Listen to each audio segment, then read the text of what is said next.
Right, morning, morning. Welcome everybody. So we've just been having a little bit of an off-air chat about where we're going this morning. It sounds like we're getting onto buses in Cornwall. Ed is going to take us on a bus trip around Cornwall. I think, are you Ed, or where are we going with this one? So I'm going to hand it straight over to you. Yeah, Lee asked me to sort of talk about what Cornwall's all about, and I don't know where you're from, Tim, so you might have a different view of Cornwall from I have.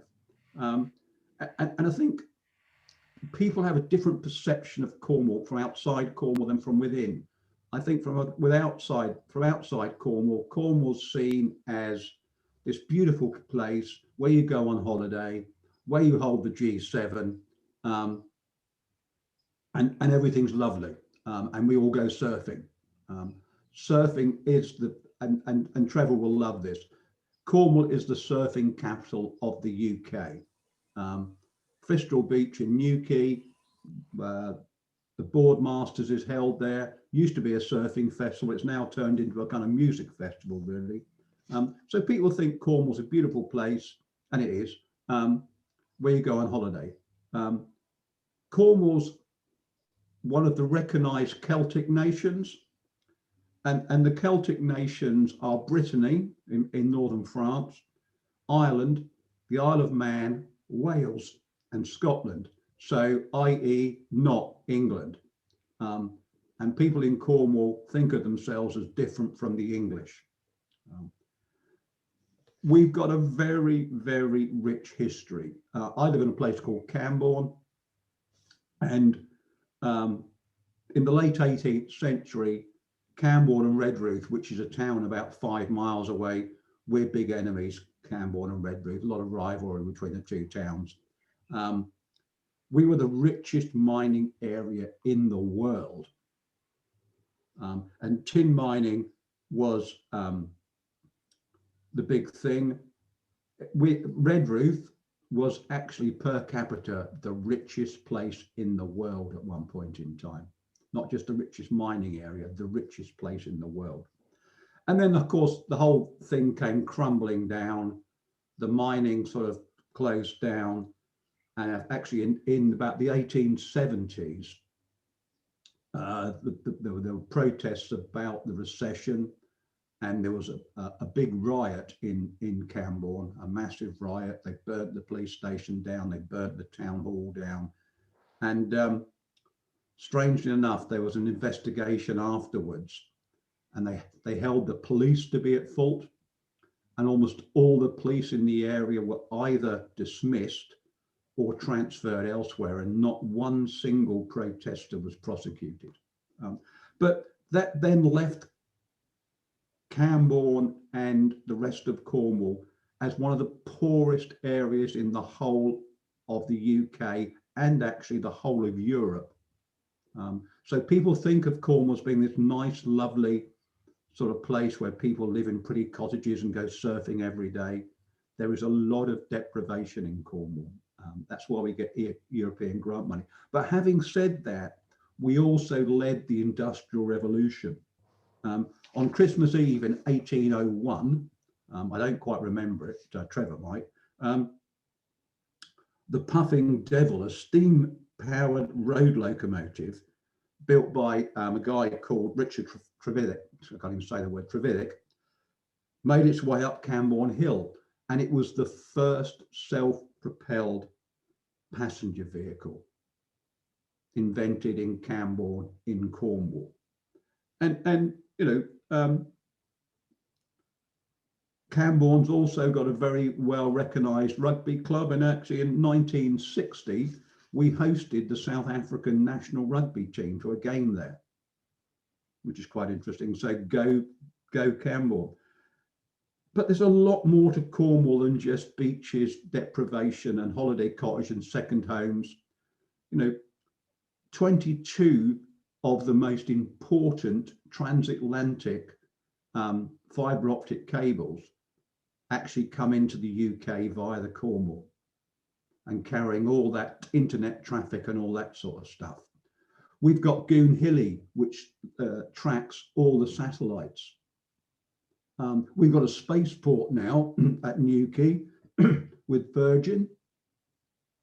And you might have heard of GCHQ, which is the spying part of the government. Laura hasn't, but people in the UK might. And people think of it as in Cheltenham. Well, the offices are in Cheltenham, but GCHQ Bude is these big listening dishes, which is in Cornwall, and they track every single electronic communication in the whole of the Northern Hemisphere. They process mega millions of pieces of data every single day. And we grow the best cauliflowers in anywhere in the world. A Cornish cauliflower is a joy to behold. And of course, we invented the Cornish pasty, a delicacy no one could ever sort of better. Yeah, and that's Cornwall. It's just a mixture of people's misinterpretations of us. And interesting enough, Cornwall has a very distinct identity. People are very passionate about Cornwall. You might, if you come down here, you'll notice that our roads aren't that good. There are no motorways in Cornwall. And there are no prisons in Cornwall either. But we know how to drive. We know the size of our car and we know how to reverse. When the Emmets, which is our nasty word for tourists, come down, they're not used to our narrow lanes and they just can't reverse their BMWs. It's just unbelievable. But most of the Cornish cars have the Cornish flag on, which is a black rectangle with a white cross. It's called the St. Piran's cross. Strange enough, St. Piran was Irish, not Cornish. And most cars in Cornwall carry the Cornwall flag because people are very passionate about being part of Cornwall. I'm an incomer. I've been here 20 years, so another 20 years, I've almost become accepted. But I'm passionate about Cornwall. And it's just interesting how people can have the wrong impression of somewhere. You know, we've got a lot of second homes here, so people cannot afford to live here at the moment. We've got a big problem because everyone wants to go on a holiday to Cornwall because they can't go to Lanzarote or they can't go to Portugal, they can't go to Greece. So they want to go to Cornwall. So everyone who rents out a house is now renting it out to tourists. And none of the hospitality industry can get any workers because they can't find anywhere to live. So that's just my thoughts. And Ivan's typing away there because he's not on mute and I can hear him typing away. And we had the G7 here. And I think we had the G7 here because it's so blooming difficult to get anywhere in Cornwall that protesters couldn't get down here. They put a ring of steel around Carbis Bay, and all you got to do is put one tractor on the A30, and no one can get anywhere. All the world leaders flew by helicopter from Newquay to Carbis Bay, but all the protesters sat in the traffic jam, and there were no protests, which was fantastic. But yeah, why the G7 came to Cornwall, I don't know, but I think Boris's mate owned the hotel, but that's just my opinion. But it was great to see the G7 here, but we saw, and I'll pick this up tomorrow at the Friday on the South African chat, we saw a classic piece of Boris spin because they announced that Cornwall's got this massive legacy from the G7 because Penzance, St Ives and Camborne are getting some 68 million quid under the new town deal and that's our G7 legacy. In fact, the town deals were announced in 2019 and 93 other towns in the UK are getting them. So it's got nothing to do with G7, but it's just a bit of propaganda. So that's my take on Cornwall.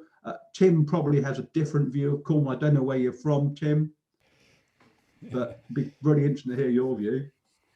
I'm obviously the enemy from Surrey. You're a second homeowner.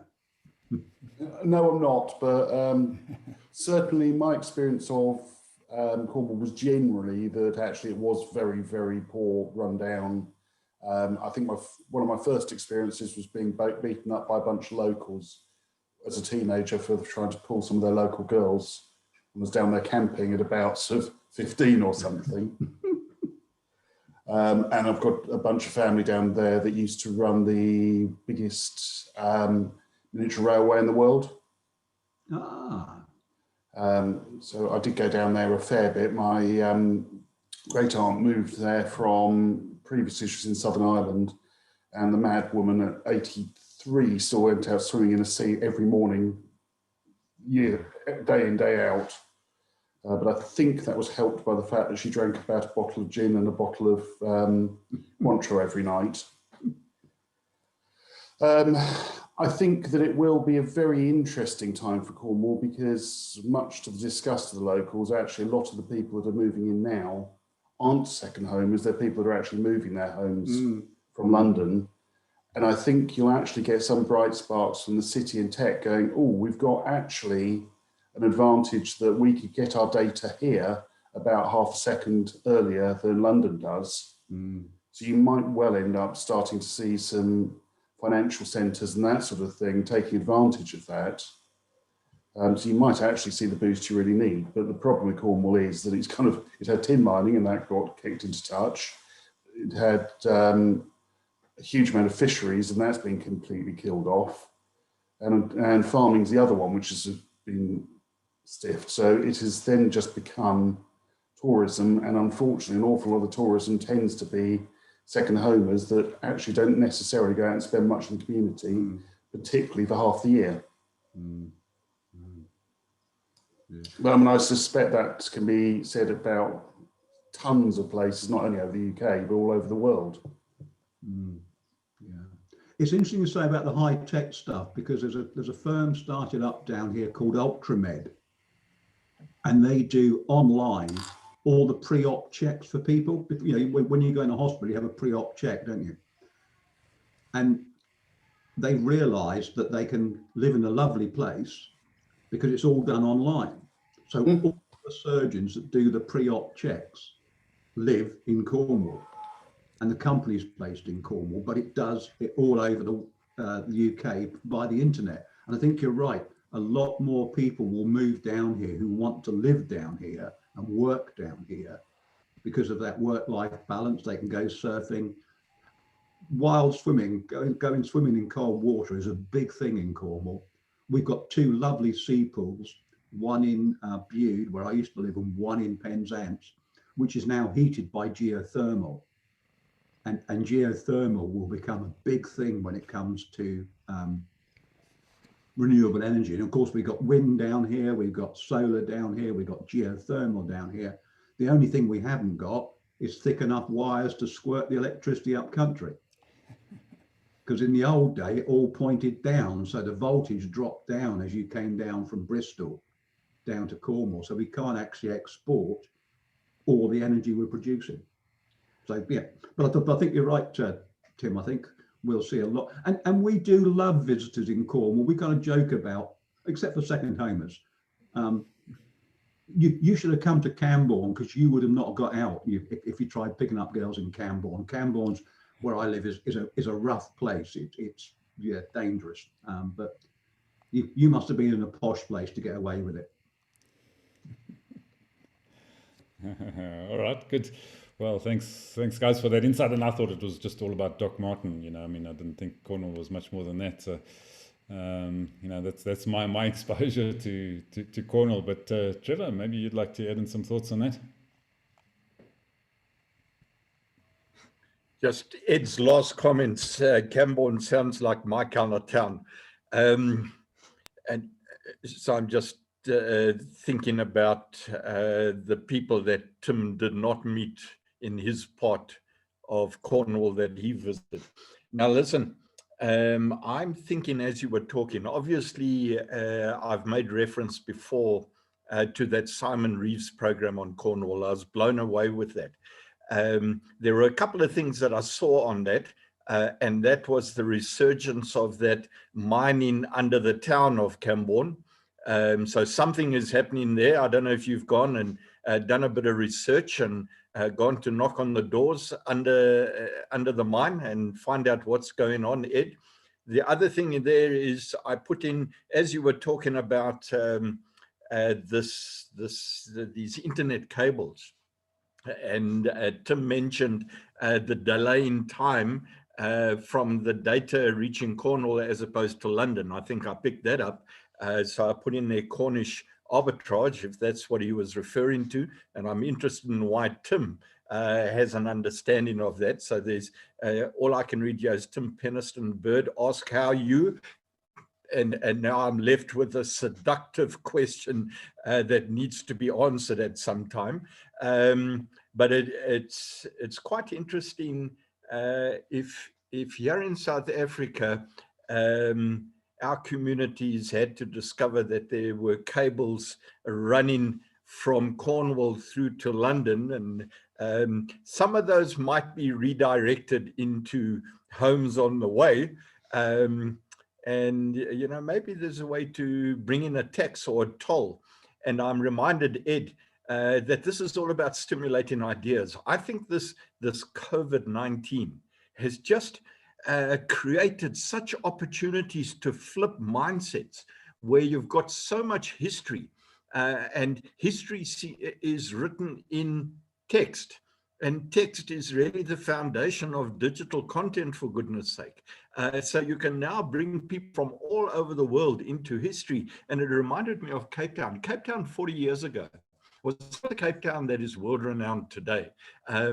Cape Town people knew the mountain, but most people regarded Cape Town mountain goats and as second-class citizens. I mean, that's why they were called mountain goats, because they were goats compared to the rest of South Africa.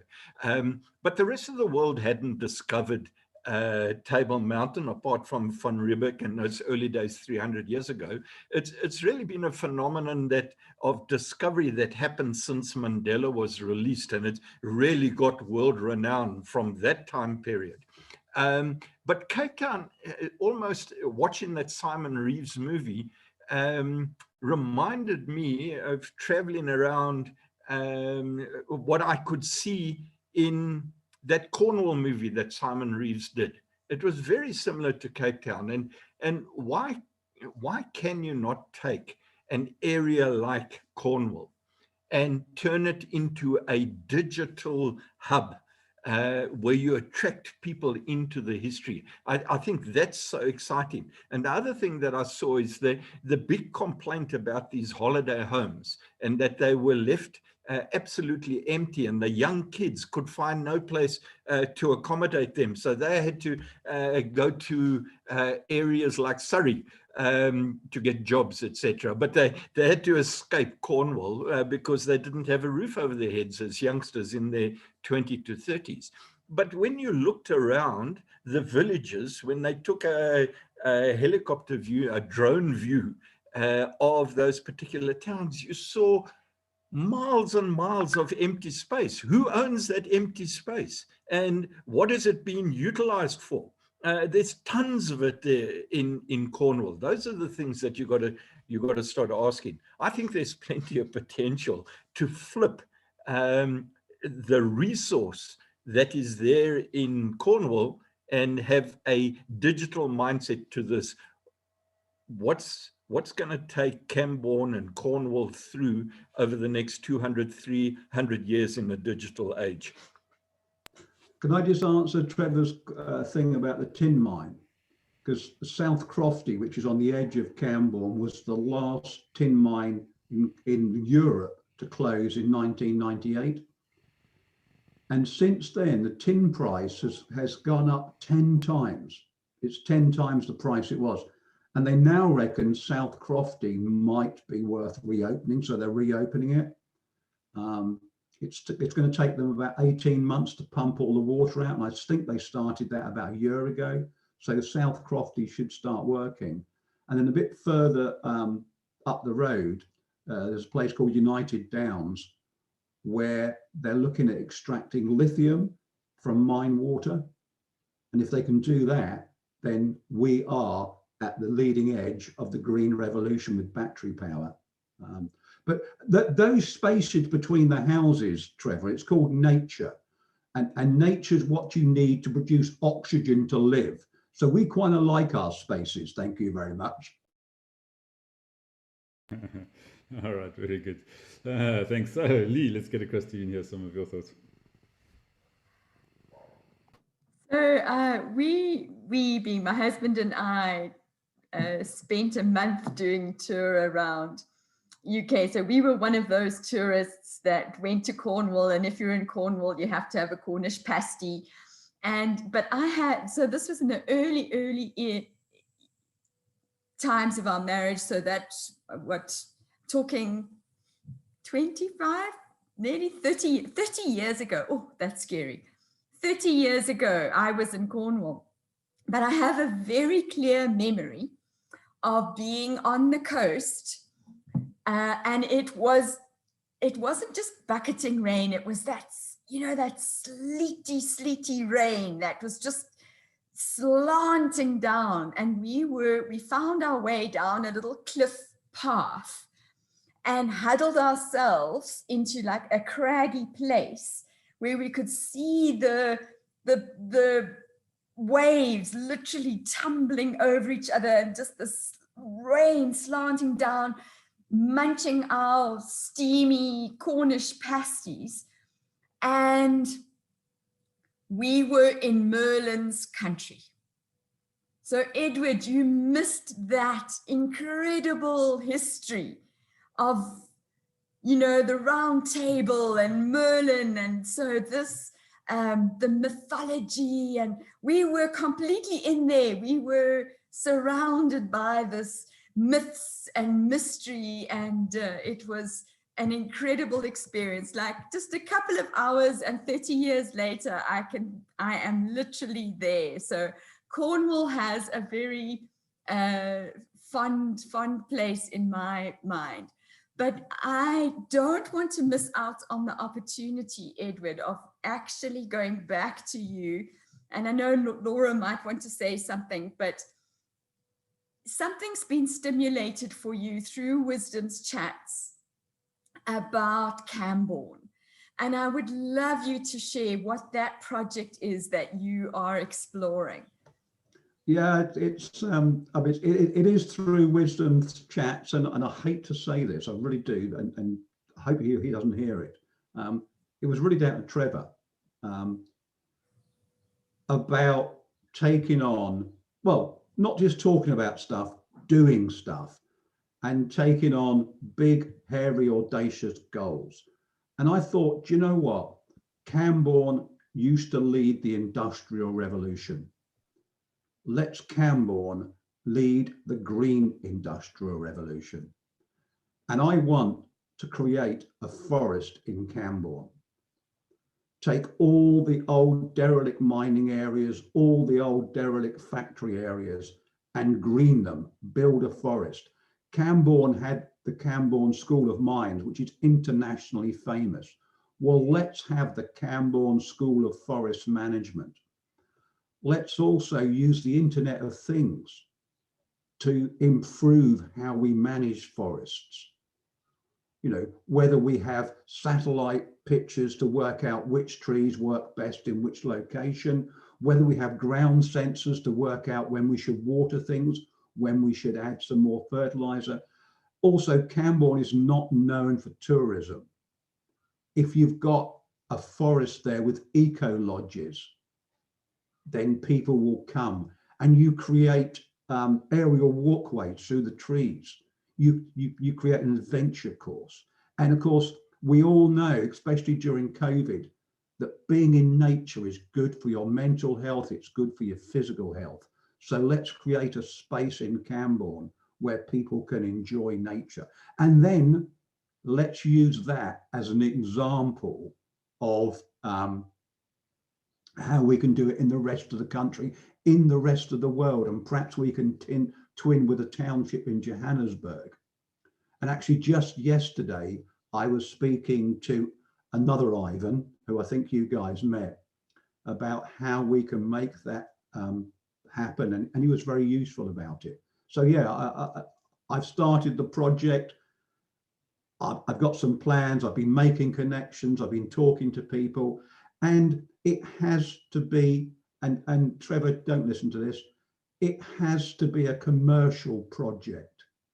It has to make profits, because that's the only way it will be sustainable. Great, thanks so much, Ed. Yeah, it's an exciting project that you're getting going there, and you know, we really hope that it can grow some trees. Yeah. So Laura, some thoughts. I know you've never been to Cornwall. You didn't even know where it was, and you know, at 3 a.m. in the morning, I'm not too sure that I would know where anything was. But you know, what's it like in Chicago at the moment? I don't know. I think I heard some birds yet. I could get my map out, my atlas book. I think I just heard a bird. I'm great. I'm happy and satisfied that the location offers so many fond memories for each of you. And that's what I have. Thank you. Thanks, Laura. Okay, good. Well, yeah, I mean, that's pretty much taken us to the bottom of the hour. So we're at 9:30. Unfortunately, Ed, I've never visited Cornwall. I would love to come and walk along the wild coast there with you at some point, and find out how those trees are growing. So yeah, I was just looking into some of the Cornish history, and it's certainly got a lot of deep roots in history. And I mean, one of the things that does fascinate me, and Trevor will know where this is coming from, is all the megalithic structures. So I'd like to see some of those and visit some of those sites as well, because I find that a very interesting thing that happened. Who knows when? Because nobody really knows when, but a long time ago. Right. So Lee, back over to you, or anybody else. So topic for next Wednesday. Yeah, so I would love to kind of follow this theme in terms of looking at Edward, looking at his town, looking at where he lives, and saying, what can I do to make a difference? So I wonder if we can't talk about community projects next week. So yeah, so Wednesday UK time. What is it that we can do in our communities? And Trevor's got a fabulous story about how he revolutionized his community. And so I think there are some really interesting ideas and projects, practical ways that we can actually turn our communities around where there is need. So I'd love to hear what you're involved in, how you're making a difference in your community, and if there's some ideas that are sparking. So that would be great. Super. Laura, can you change Chicago?